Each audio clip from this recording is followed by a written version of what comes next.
Okay, well, today we have another video with Cookie Green from Stuttering to Confidence. I'm Larry Stein, Stein On Stuttering, and Cookie's question of the week. I can't wait for it. Let's go. Cookie, how you doing? Fine. How are you? I'm doing all right. All right. So, what do you got for me today? I am jazzed about this one. Now, a lot of times we get triggered into not being able to pronounce a certain word or sound. My question to you is, how did you get past that? Not being triggered by a certain sound. So, the first answer is that for normal words, I'm going to go into that. And then the second part will be with my name, Larry Stein. I couldn't say the L, I couldn't say the ST. Asking me my name was like, I feared that more than anything in the world, just about. And I really didn't work through that until I was 57. That was at the end of this 2-year period where I really felt I had to work on my speech because of, basically for business reasons. So let me go back to the start. Here's my view of all this stuff, and it's going to be a little radical, and people are going to probably not like what I have to say, but it doesn't matter. And I know everyone's saying, what is he talking about? I'm saying, so my thing was, I don't understand stuttering. I'm not a PhD, an SLP, any of the letters. I'm just, I had stuttered at that point for 50 years. And I realized I couldn't figure this out, but I had to for business reasons, or I was going to lose my business. I didn't have enough clients. So the first thing that hit me is that I spoke better when I public speak. And at that time, I was just giving these little 5-minute talks for a little tiny nonprofit. And I remember that when I was a teenager, I went to speech therapy at University of Chicago. And they had me in a room doing delayed feedback, and they told me to read a book. We were reading Our Town, and that I should read and take a pause between the phrases. That made sense to me, by the way. So when I was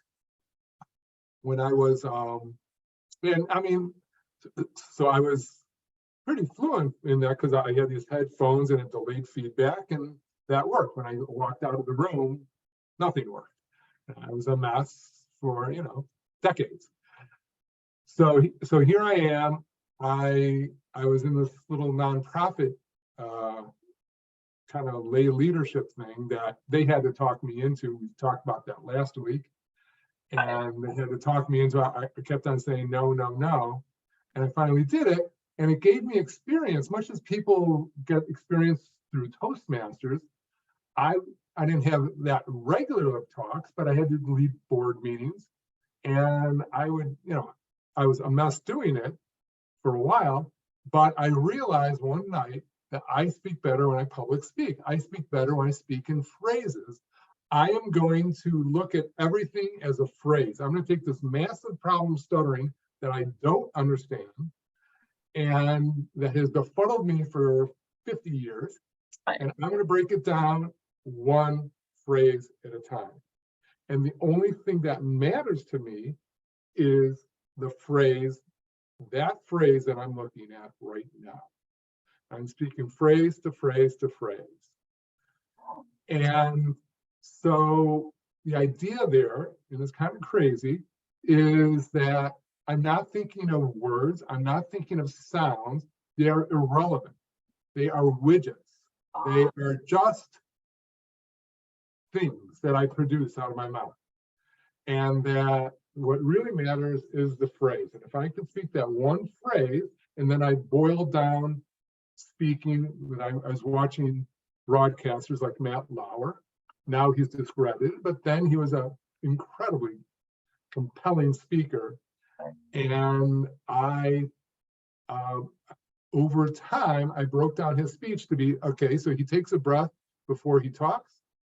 He speaks on the exhale, and he speaks in phrases. He uses gestures.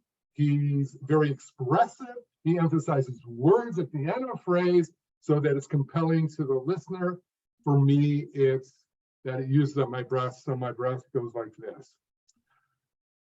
So my answer to that is words and sounds shouldn't matter, but we get in the habit of saying, oh no, here comes that sound, here comes that word, I can't say it. And we build it up from a word into this mountain of a thing. And the way that I got through that was I built confidence in my speech and my ability to speak one phrase at a time. And I felt that if I could breathe it, I could say it. And if I was really expressive and I had the air moving, I had a great airflow, that I could say it. And so I try to take the mindset, you talk a lot about mindset. I try to take the mindset that words and sounds are just widgets. They don't matter. They're interchangeable. It doesn't matter. And frankly, when people listen to you, you're listening to me, how much are you really listening? You know, let's be honest. Let's be honest. People are not hanging on your every word. Once in a while, I wish they were, but they're, for the most part, not. But then came the real challenge to say my name, which had haunted me my whole life, absolutely haunted me. And so, I mean, it felt like it would take minutes, and I would hide from situations, hide from speaking, and it was holding me back in my business because I couldn't introduce myself, or I felt I couldn't. I could do little small talk, but meeting new people, it was just a mess, and I had to do something about it. Right. And so how I went about it, and I said, Larry, it's just 2 words. They're widgets. It shouldn't matter, right? Well, 50 years of trauma around my name, it mattered. And as much as I tried to use all my mindset, psychology, anything I could come up with, nothing was helping me. And so I went about attacking this, just like I do with everything, in very small steps. Right. So the easiest people for me to talk with, my wife and my kid. Well, they know me, so I couldn't go there. So I would talk to little kids. I would literally introduce myself to little kids. They don't care what my name is. So it's a no pressure thing. I would introduce myself to old people. They don't care. I would call hardware stores and say, hi, I'm Larry Stein. Do you have a hammer? First of all, I know they have a hammer. Right. They don't care what my name is. So it's a no pressure call. I would call a hotel. You have a hotel room. Of course they have a hotel room. And they don't care what my name is until they're ready to, write out the invoice. So I did a million of these low pressure situations, both in person. I would go into stores, just if I was at a business meeting and I had a name tag on, well, right. I would go everywhere. I would introduce myself to everyone. They're all looking at me, go, why does he keep on introducing himself? I had one old guy who years later, after I told him that I used to stutter very heavily, and he said, oh, so that's why you kept on introducing yourself to me.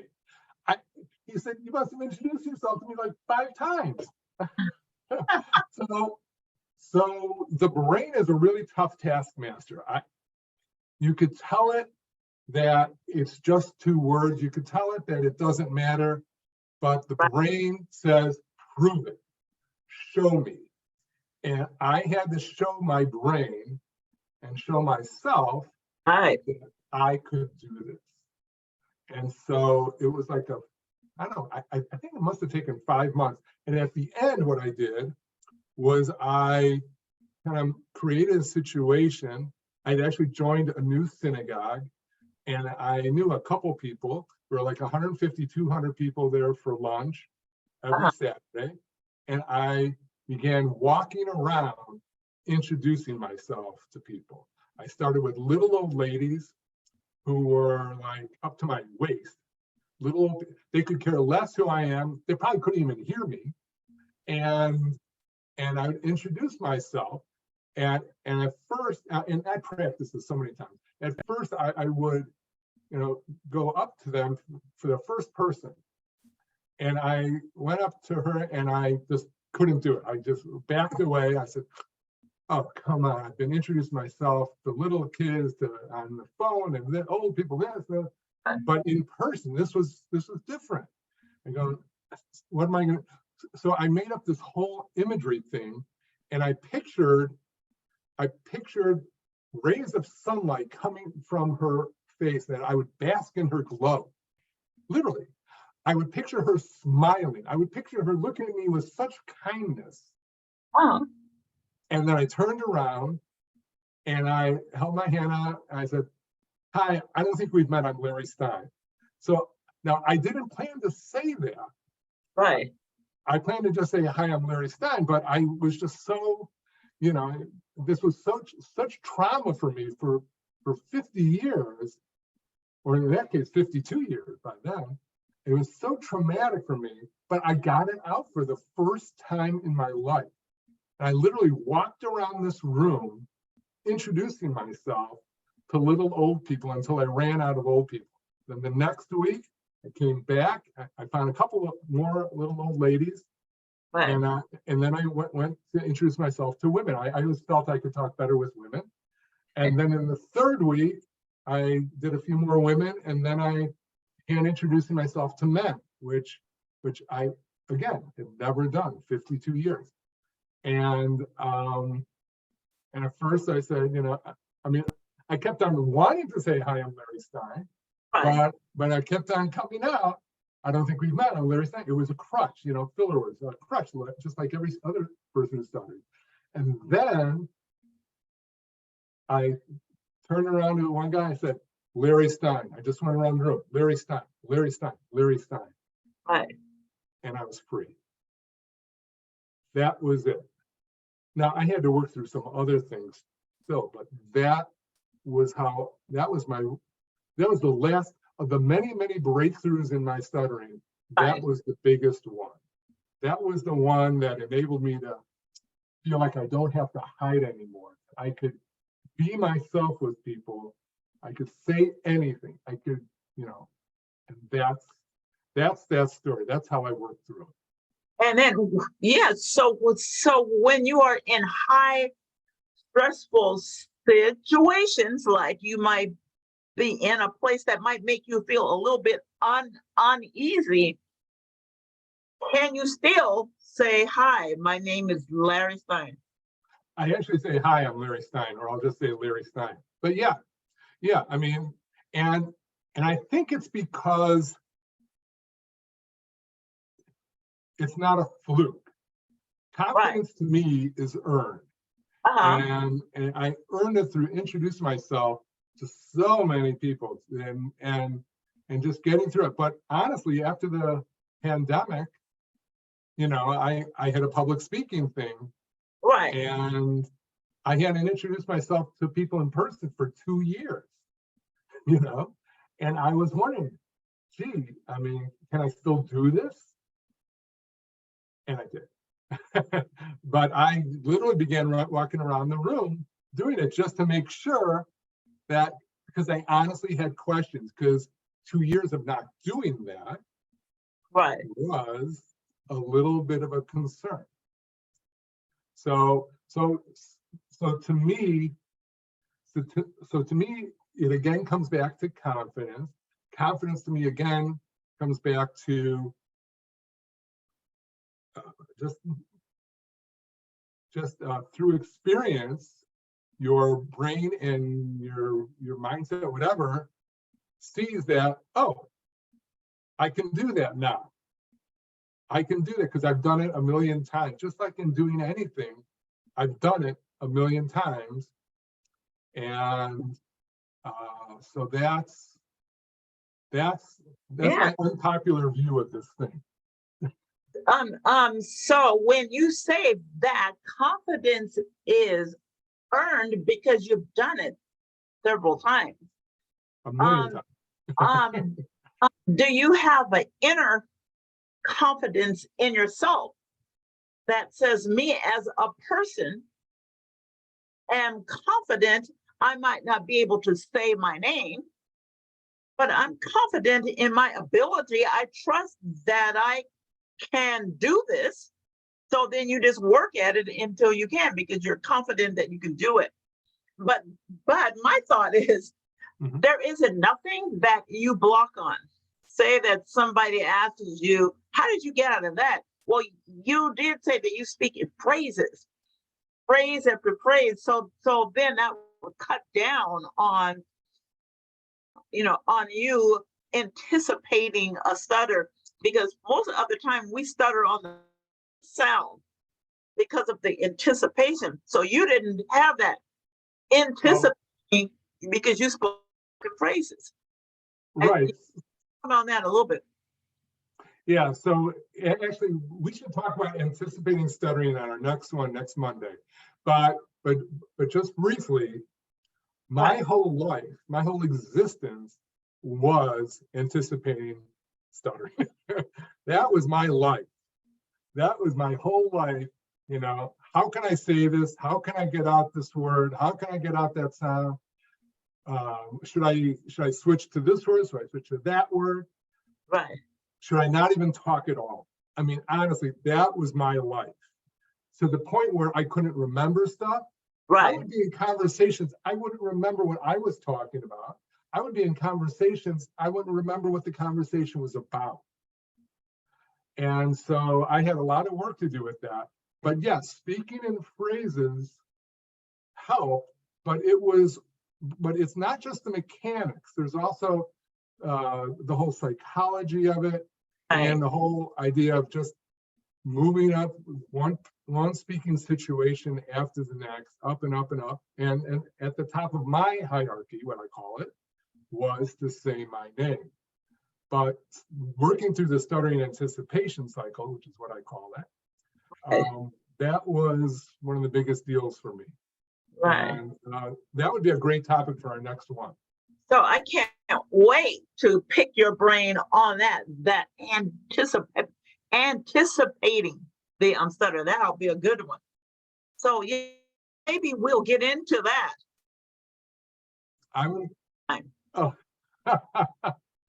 there we are. I'm having trouble with the internet here. So we didn't hear what you said after I said that's the last one. Ooh, I